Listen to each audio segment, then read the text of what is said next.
We are here to remember tonight. It's why we have gathered together in this setting, in this way. It is through the very act of remembering, even when it is painful and wounding, that we can find inspiration that leads us to a better, brighter, and more distinctively hopeful future. And that is what we will do together tonight. I had to help them. There was no choice, said Oskar Schindler, who saved over 1,000 Jews during the Holocaust. It was his truthful answer to the question of why he risked his life and his livelihood to save Jews when he knew that saving Jews was forbidden. Saving Jews was punishable, even by death, under the murderous Hitler regime. His was the answer of an unflinching upstander. We're about to meet others. Late one afternoon 2 years ago, my phone rang. When I saw it, it was my then 15-year-old granddaughter, Lilly, calling. My heart leapt, as it does any time I see one of my children or grandchildren calling. You may all relate to that, correct? I thought so. Bubbie, she began, do you remember the book project I did last year with my class? Did I remember? Of course I did. What a question. It would be difficult to forget. Lilly, a gifted artist since early childhood, illustrated the book entitled Manic and Hannah that her class was producing as a special project. The book told the Holocaust survivor stories of two beloved members of their Jewish community in New Jersey. Manic told the students that he and his family survived by living in the forests of Poland, sleeping in the day and foraging for food at night. Hannah told them how she and her family were taken to the ghetto in Krakow before being deported to Auschwitz. Their survival from that notorious death camp was indeed miraculous. Lilly was so inspired by the project, she wanted to do more to help bring these survival stories into the light. I'd like to create the illustrations for a book for kids on Papa Fred's mother's story, Lilly said. Would you like to work on it with me, Bubbie? I'll do the drawings, and you can write it. I'm just going to be honest, I nearly burst into tears as she said that. Of course, sweetheart, I told her. Of course I will. Lilly knew the remarkable story of how her Papa Fred's biological mother, Anna, survived the Holocaust. Lilly and I quickly began our work together, energized about producing a book that could gently introduce young readers to the difficult history of the Holocaust through very thoughtful storytelling. We also knew that Anna's unlikely story of survival would powerfully convey a compelling response to an enduring moral question with which many have wrestled in our lifetimes. Would we, each one of us here gathered in this auditorium tonight, would we have been capable of summoning the courage to step forward to help save Jews or others imperiled by the Nazis during World War II? We can answer that only for ourselves. That is when Lilly and I decided that we should focus this book and any books that would follow around the Upstander theme. What is an upstander? It's pretty simple. An upstander is the opposite of a bystander. Bystanders see bad things happening to others and they do nothing to help. Upstanders see these same things and they step forward to help. The concept of being an upstander was one that I had wholeheartedly embraced years before as a docent and a member of the Speakers Bureau at the Nancy and David Wolf Holocaust and Humanities Center in Cincinnati. The focus of our work at HHC is cultivating upstanders throughout the world. This is a dedicated year-round public effort with multiple Upstander events for students, parents, teachers, museum visitors, and all who live in the greater Cincinnati area and beyond. Being an Upstander was a most appropriate theme for our books, again, targeted towards young people ages 8 to 12. For Lilly and me, we knew that it was solely due to the brave actions of an Upstander that Anna was able to survive, and Papa Fred was even able to be born. In the end, Lilly and I both learned just how much being an Upstander in the world really matters. It really does. In fact, we have grown to believe, together, Lilly and I, that Upstandership is critically essential to the well-being of all humanity throughout the world. Perhaps you do too. Book 2 in our Upstander series, Golda, Stashek, and the Helpers, recounts the harrowing tale of how my children's elementary school teacher, Golda, was saved as an infant by an Upstander who ultimately sacrificed his life to save Jews faced with deportation in his Nazi-occupied Polish community.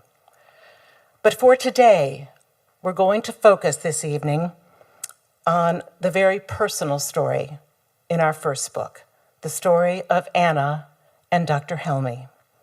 It's a way of powerfully illustrating our core conviction on the requisite nature of being Upstanders in the world. All of us, not just some, all of us. Anna was a teenager in Berlin when the Nazis came to power. Soon, because she was Jewish, she could no longer attend her German public school, and her family could not shop in German-owned stores or be treated by German doctors. Jewish-owned businesses were being vandalized and burned throughout Nazi-occupied territories. Their family doctor was Dr. Mohammed Helmy, an Arab Muslim urologist from Alexandria, Egypt, who first came to Berlin to study medicine, and then he remained there to practice.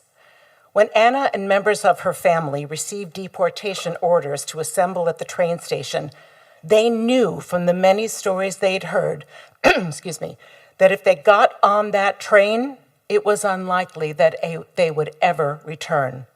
They hurriedly rushed to Dr. Helmy's office seeking help. They knew that Dr. Helmy made no secret of the fact that the edicts and the actions of the Third Reich were abhorrent to him, and he railed against them publicly.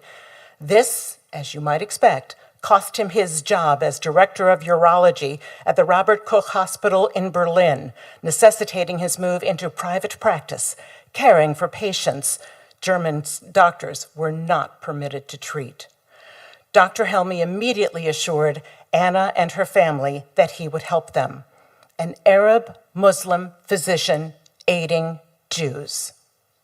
Even in a matter this dire, would have been unsurprising in Berlin, especially given Dr. Helmy's loathing for the Hitler regime. Overall, however, it's important to recall that at the beginning of the 20th century, Berlin had a sizable and highly esteemed Arab community, which was known to have very good relations with the city's Jewish residents.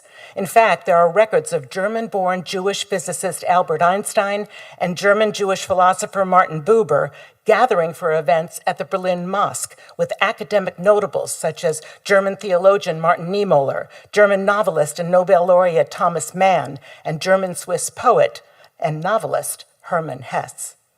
Indeed, Dr. Helmy did not hesitate for even a moment to help Anna and her family.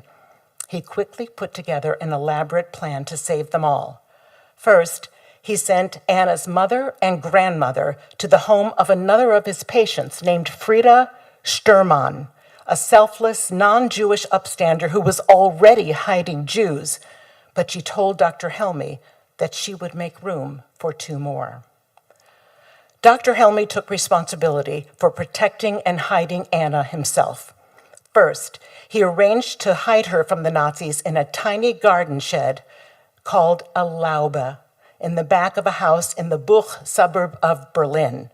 The house belonged to his German-born fiancée, Emmy, who he could not marry because he was considered a Hamite, and therefore he was disqualified from marrying a German woman. Hamites refer to a group of people who are believed to be descendants of Ham, one of the sons of Noah, in the Bible. The term has been used historically to categorize certain populations in Africa as being of Hamitic origin. However, the concept of Hamites has been widely discredited in modern scholarship due to its association with racial stereotypes and colonial ideologies. Because Dr. Helmy had trained Anna months earlier to be a medical assistant, she was out of school, of course, he devised quite an ingenious plan. He put her to work in his office, but that alone did not guarantee her safety. After all, she was still a Jewish girl. So he arranged for her to assume a new identity as a Muslim woman. These are copies of the actual certificates he created. He changed her name to Nadia. He forged an identity certificate from the Islamic Institute of Berlin, which looked totally legit. It was not, it was forged. He married her to a Muslim man in a fake marriage ceremony and bought her traditional female Muslim clothing. Dr. Helmy, as you might expect, had been on the Nazis' radar since, as you now know, he frequently spoke out against the Reich. He was arrested 3 times and used in prisoner exchanges, but he was released. One of the conditions of his release was that he would treat the highest-ranking Nazi officers at SS headquarters in Berlin. He did so taking Anna, aka Nadia, with him directly into the mouth of the lion. If you just want to take a moment to take that in, they walked into SS headquarters, she and Dr. Helmy, to treat the SS officers who were the architects of the Holocaust. These dramatic historic events are meticulously detailed in German-Israeli journalist Roman Steinke's book, recently translated into English, entitled Anna and Dr. Helmy. It's a great read, and you should check it out at the library or I'm sure wherever you can find books. With an uncanny ability to outwit the Nazis at every turn, even when the Nazis got close several times to finding Anna, Dr. Helmy kept Anna safe and alive at tremendous risk to his own life. He did this every single day for 2 years, never once turning back from his personal moral commitment to Anna and her family.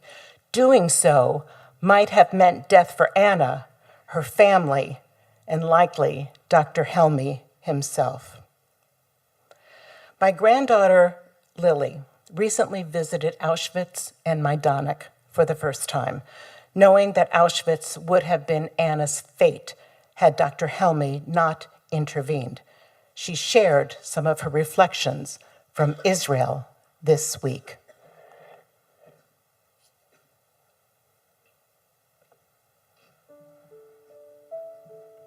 Going to the camps and seeing everything made it all feel very real.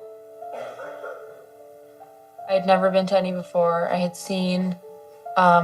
heard stories, I'd seen pictures and videos, but I think definitely seeing everything with my own eyes was a very different experience. I think for me specifically, seeing the gate that I have drawn pictures of and I think included in some of my artwork was very powerful, I guess, to see in person. It was hard to even imagine such a time. I wanted to get this message across, but in a way that was educational and not scary. The drawings that I did is making everything elementary age appropriate. So finding a way to draw Hitler's figure in a way that maybe was not so scary, and a way to include the propaganda, but also in a way that was not too overwhelming for children, was something that was very intentional in each of my drawings. I don't really know anyone else who gets this opportunity. It was, I feel like, a combination of a lot of things that I strongly value and I'm very passionate about. But then I also got to do this project with you and learn from you and spend time with you.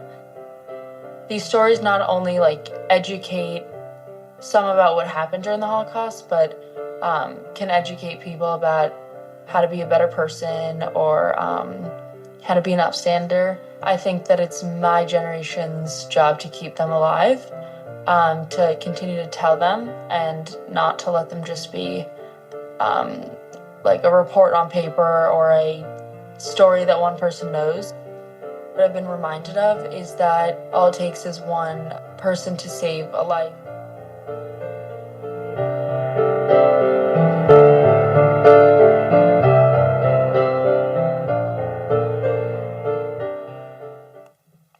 Lilly, yeah.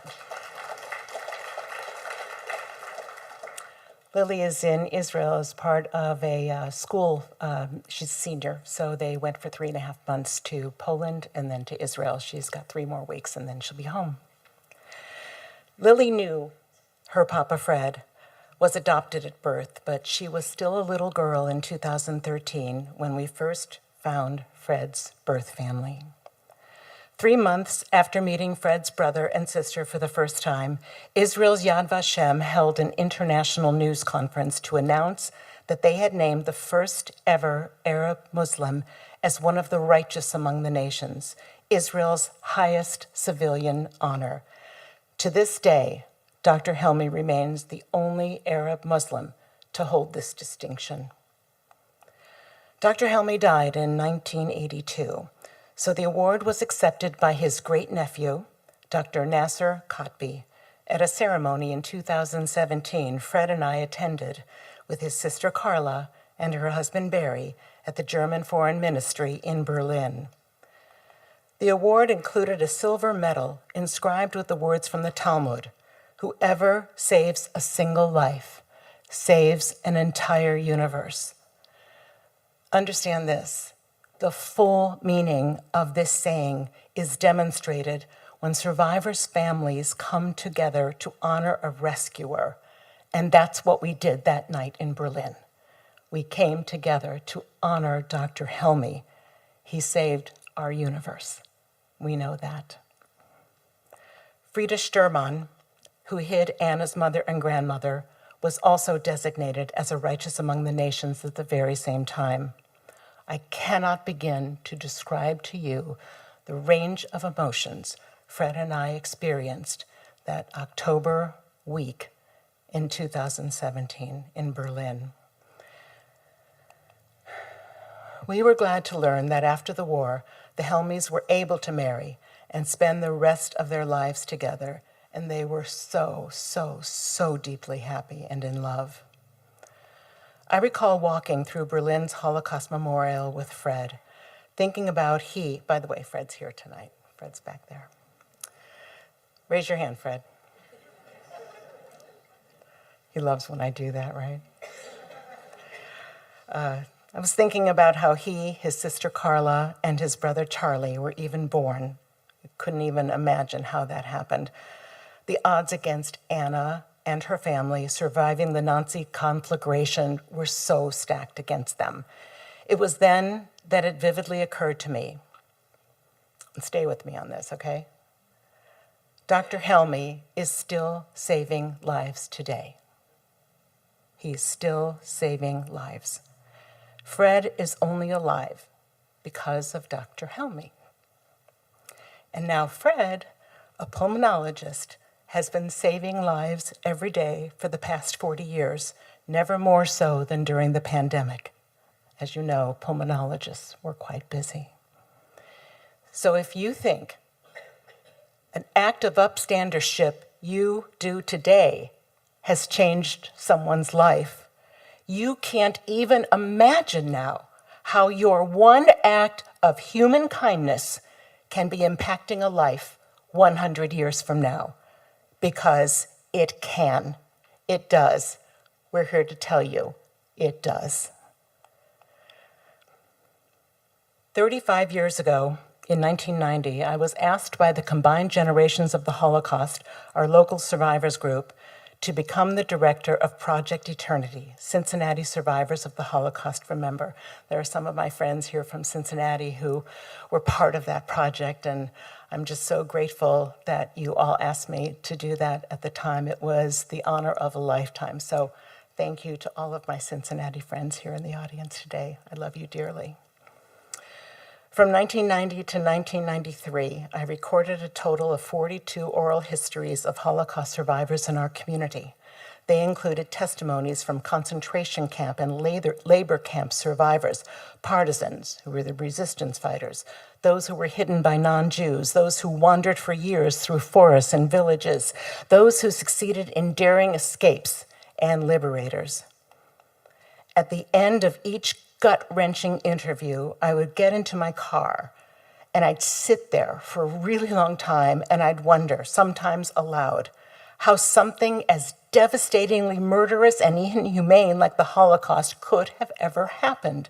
Most of us still can't wrap our minds around the enormity of what happened. Just as disturbing to me, though, was this question. How could millions of people in countries where art, literature, music, science, medicine, business, and law been conscripted to do Hitler's bidding? How was that even possible?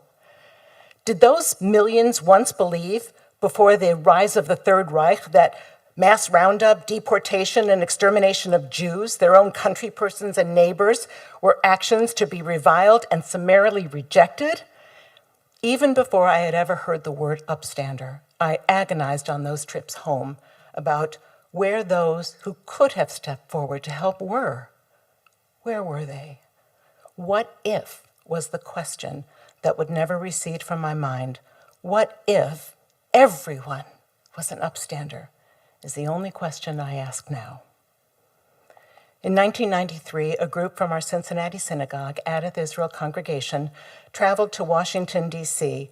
to not only visit the then 4-month-old U.S. Memorial Holocaust Museum, but to hand carry the boxes upon boxes of interview videotapes to deliver them to the museum in perpetuity, where they will forever convey the soul-searing stories of these brave survivors, some of who were saved by remarkable upstanders who had hearts full of love for the sanctity of all human life.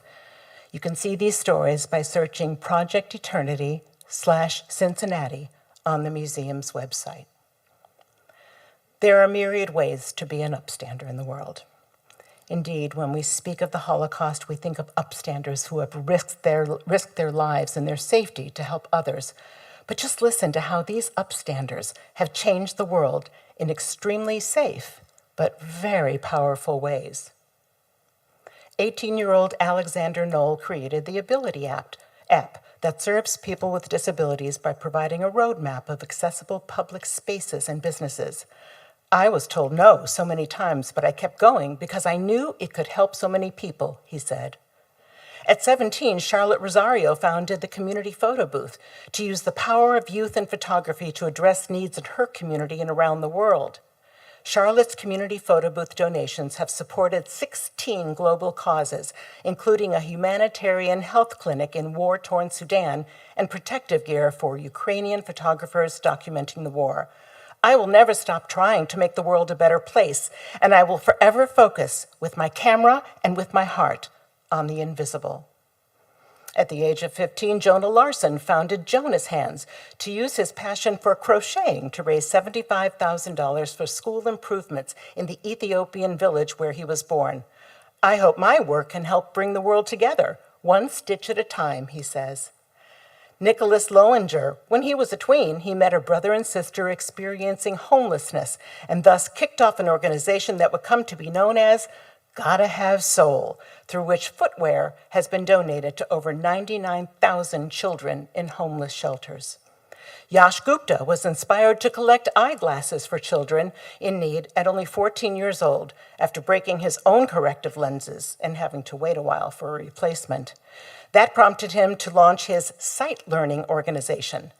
They have given out over $1.5 million worth of eyewear in places like Mexico, Honduras, Haiti, and India. Ruby Bridges' brave entry into an all-white school marked a pivotal moment in the civil rights movement.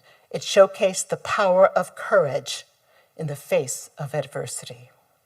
Elie Wiesel said, "I swore never to be silent whenever and wherever human beings endure suffering and humiliation. We must always take sides. Neutrality helps the oppressor, never the victim. Silence encourages the tormentor."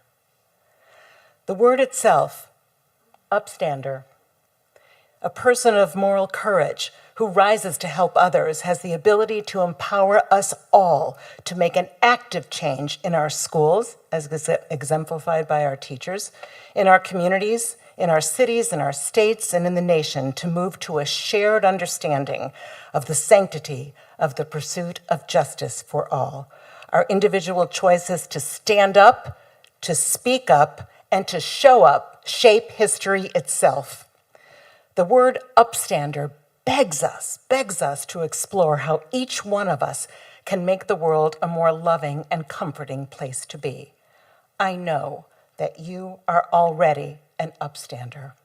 So, how has your life been changed for the better thanks to the intervention of an upstander? There's no better time than right now. Commit to moving through the world as an upstander. Stand up, step up, speak up, be an upstander. Thank you all for being here.